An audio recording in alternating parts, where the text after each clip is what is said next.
اس طرح مکہ کے اندر بہت سے گھر اور خاندان مسلمان ہوئے، اور مسلمان خفیہ طور پہ اکٹھے ہوتے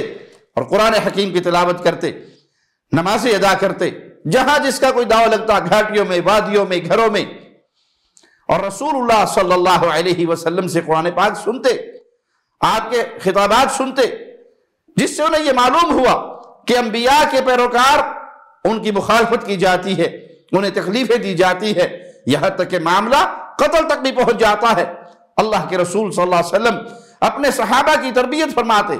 توحید پر، خالص عبادت پر، انسانیت کی فکر، ان کو ان کے خالق سے جوڑنے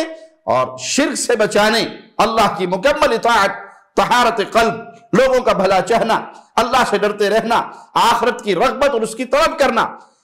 اللہ پر بھروسہ اور توکل کرنا، لیکن اسباب کو ساتھ اختیار کرنا، ان خطوط پر اللہ کے نبی صلی اللہ علیہ وسلم اپنے صحابہ کی تربیت فرماتے۔